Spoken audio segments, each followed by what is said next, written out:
इस कार्यक्रम के पुण्यार्चक हैं श्री वर्धमान श्वेतांबर स्थानकवासी जैन श्रावक संघ ट्रस्ट, उपाध्याय प्रवर प्रवीण ऋषि चातुर्मास समिति। एक यात्रा सुधर्मा स्वामी के अंतर हृदय में विराजमान, जो सुधर्मा स्वामी के प्राण स्वरूप बन चुके हैं।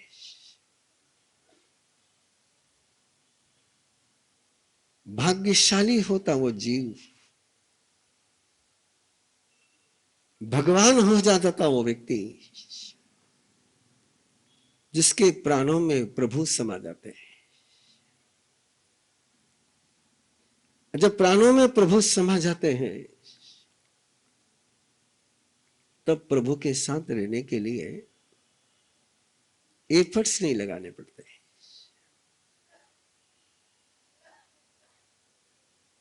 सुधर्मा स्वामी अपने अंतर हृदय में विराजमान प्राण स्वरूप परमात्मा की, जो इंद्रियों से नहीं देखे जा सकते, वो परमात्मा है।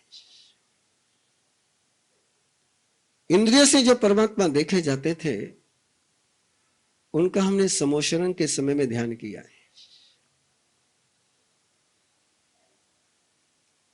उनका ध्यान आचार्य मानतुंग ने भी किया है।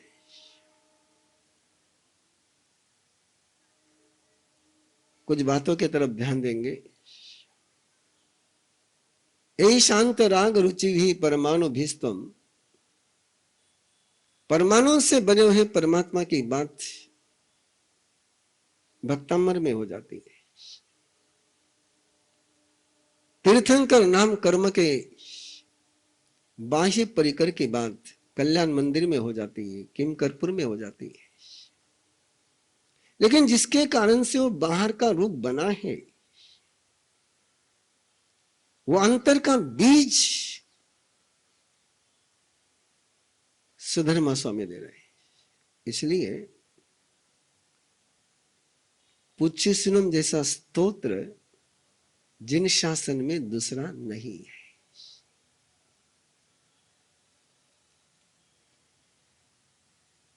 बहन जी, बहन जी, बहन जी, थोड़ा बाद में कर लेना, एक आधा मिनट है ना, अभी हो जाएगा। इसलिए कि जो परमात्मा के साथ रहे हैं 30 साल तक, वे जब परमात्मा की बात करते हैं वो बात वैसी होती है जो कैलाश की यात्रा करके आता है ना, वो कैलाश की बात करता है।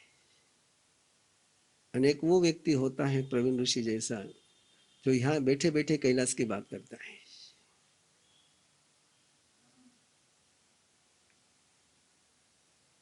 जिन्होंने एक दिन नहीं, एक पल नहीं, 30 साल तक परमात्मा के साथ जिया हो, वे जब भक्ति करते हैं परमात्मा की, उस भक्ति में जो भगवत्ता की अनुभूति समाई होती है। और बहुत कम ऐसे भक्त हैं जो परमात्मा के साथ रह करके परमात्मा की गीत गा पाए। कबीर के शब्द में यदि बात करूं कि प्राय ऐसा होता है कि परमात्मा को खोजने के लिए नमक का पुतला सागर में गया है। परमात्मा को खोजने के लिए नमक का पुतला सागर में गया, वो क्या परमात्मा का बखान कर पाएगा?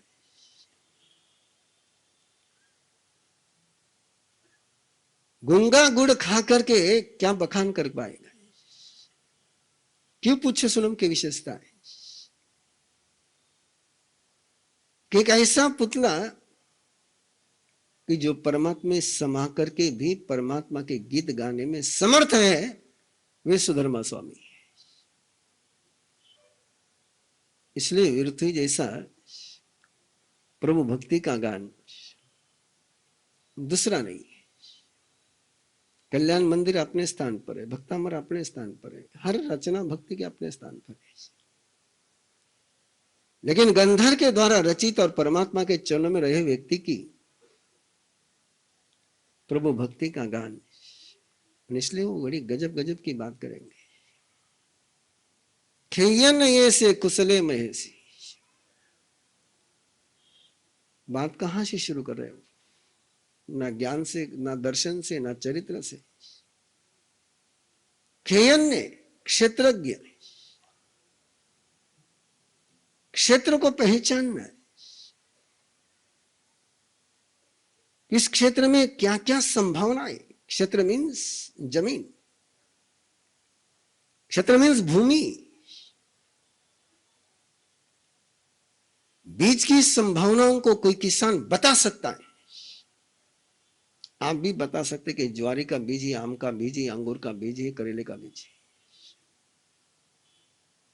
लेकिन कोई नहीं बता सकता कि इस धरती का क्या संभावना है। धरती में क्या संभावना है, धरती का क्या स्वरूप है, उसको जानना है। और धरती में अनंत संभावना है। बीज में एक संभावना है। आम का बीज आम ही बन सकता, आम का बीज पेरू नहीं बन सकता, आम का बीज नारियल नहीं बना सकता है। लेकिन जिस जमीन में आम का पौधा पनप सकता है, वहां से आम का पौधा निकाल करके आप नारियल का भी लगा सकते हो, आप गन्ने का भी लगा सकते हो, आप बबूल का भी लगा सकते हो। भूमि अनकंडीशनल है, बीज कंडीशनल है। और भूमि जिसको जो लेना है वो लेने देती है, वो अपने ओर से कुछ प्रोवाइड नहीं करती। वो सामने वाले को ये नहीं कहती कि यही ले, वो ही ले, वही ले, वो ले नहीं कहते। भूमि का एक सहज नेचर है कि तुझे जो रिक्वायरमेंट है मेरे अंदर से तू ले सकता है। तेरा लेने का सामर्थ्य है। तूने कितना लेना है, क्या लेना है, ये जमीन नहीं तय करती, ये कौन तय करता है? भैया रुक जाए, एक 15 मिनट, केवल 15 मिनट रुक जाना, एक 15 मिनट रुक जाना है। जमीन राशन नहीं है, जमीन किसी को कंट्रोल नहीं करती। जमीन आधार देती है लेकिन अधिकार नहीं रखती।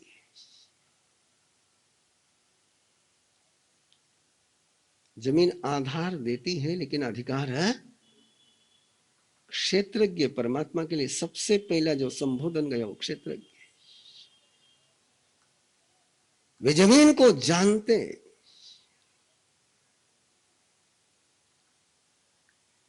फिलॉसफी से आपके स्तर पर आ रहा हूं। वो जानते हैं कि चंडकोशी की चेतना में अभी जहर का पौधा पनपा हुआ है, लेकिन वो जानते हैं कि जमीन पर मैं अमृत का पौधा भी लगा सकता हूं, और ये जमीन अमृत के पौधे को भी अपना शक्ति का दान दे सकती है। आज इस पर एक जहर का पौधा है। जमीन ये नहीं कहती कि मेरे पर तो बबूल का बीज मत बो। जमीन ये नहीं कहती कि मेरे पर तो आम का ही बीज बो। जमीन कहती तुम जो बीज बोओगे उसको मैं फलित करूंगी। ये आत्मा का स्वभाव है, जमीन का स्वभाव। बहन जी एक 10 मिनट, बहन जी एक 10 मिनट रुक जाइए। ये आत्मा का स्वभाव है, इसलिए क्षेत्र यानी आत्मा है, और ज्ञ यानी क्षेत्र को जानने वाला है। क्षेत्र, क्षेत्र का मीनिंग है कि जो बीज तुम इसमें बोओगे उसको ये क्षेत्र ताकत देगा। ये कभी नहीं कहेगा कि मेरे में ये बीज मत बो।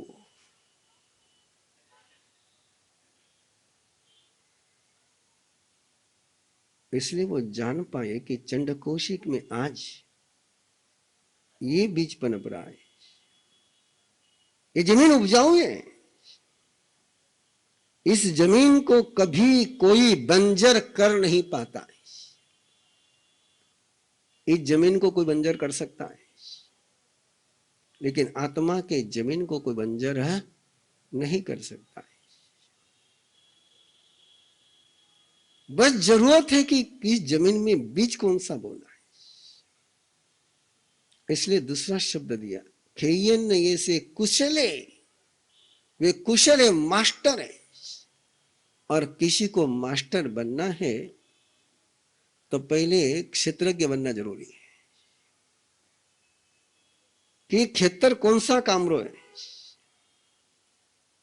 इन खेतर में कई संभावना है। इस जमीन की संभावनाओं को, और इस जमीन में कोई बीज बोना है तो इसके लिए क्या तैयारी करनी पड़ेगी, कैसी मशागत करनी पड़ेगी, ये जमीन कितने पानी के बाद फसल देगी। एक जमीन वो भी होती है कि जो बिना पानी की फसल देती है, एक जमीन वो भी होती है कि जिसको मैक्सिमम पानी लगता है। वो जमीन को जान करके जो बीज बो सकता है, और बिना जमीन को जाने कोई बीज बो दे तो बीज पनपेगा तो सही, लेकिन जो जमीन केशर की है, भैया एक 10 मिनट रुक जाना है, एक 10 मिनट के लिए कार्यकर्ताओं को आग्रह है कि थोड़ा सा एक 10 मिनट के लिए, 9:45 हुई है, मैं 10 को रुक जाऊंगा।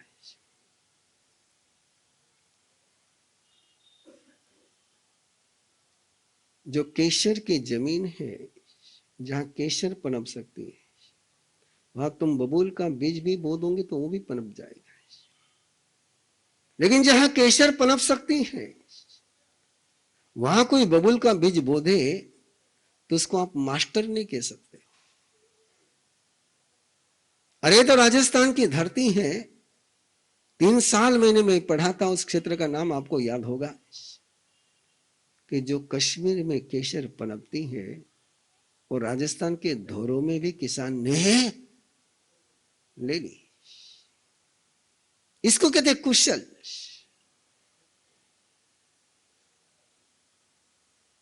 कश्मीर के धरती में पनपने वाली केशर को कोई रेगिस्तान के धोरों में ले ले तो कश्मीर को तो सोचना ही पड़ेगा।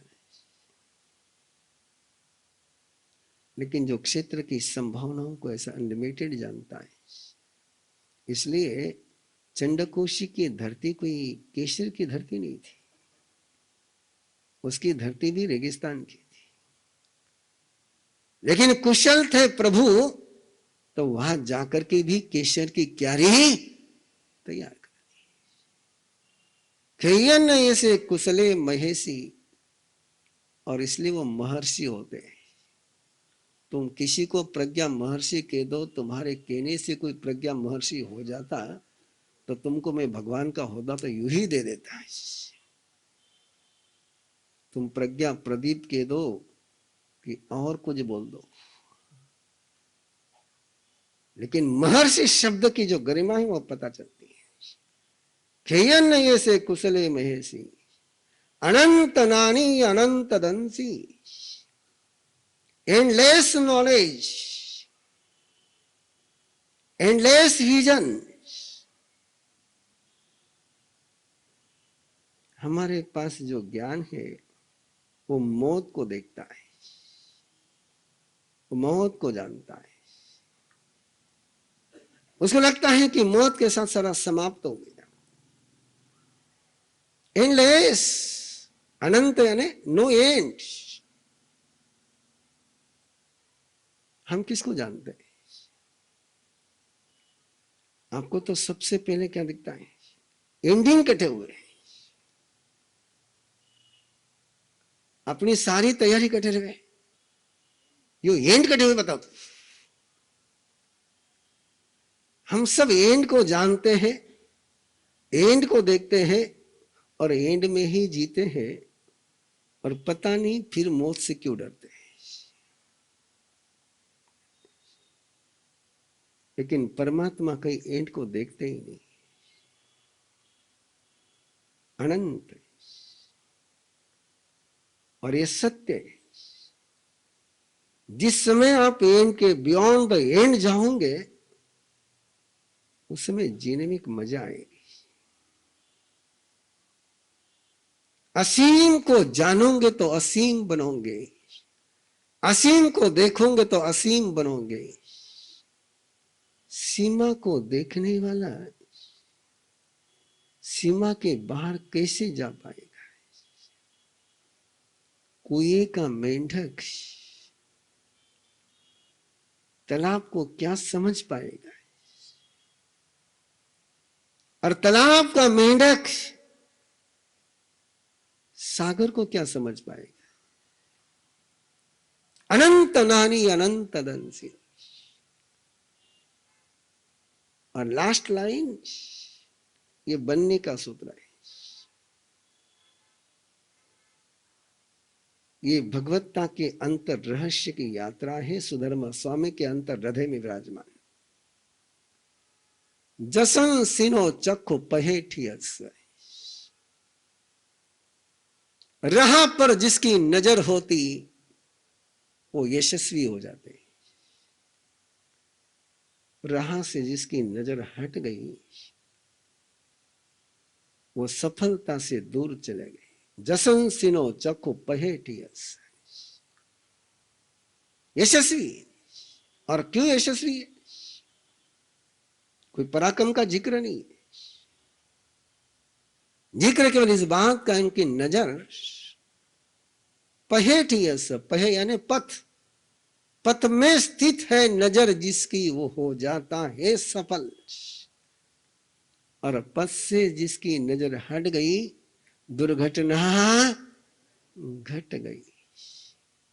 चाहे रोड की बात हो, चाहे जिंदगी की बात हो, कि ध्यान की बात हो, कि ज्ञान की बात हो, कि सुनने की बात हो, कि करने की बात हो, नजर हटी नजारे गायब हो गए। इस कार्यक्रम के पुण्यार्चक हैं श्री वर्धमान श्वेतांबर स्थानकवासी जैन श्रावक संघ ट्रस्ट, उपाध्याय प्रवर प्रवीण ऋषि चातुर्मास समिति, महावीर भवन इंदौर।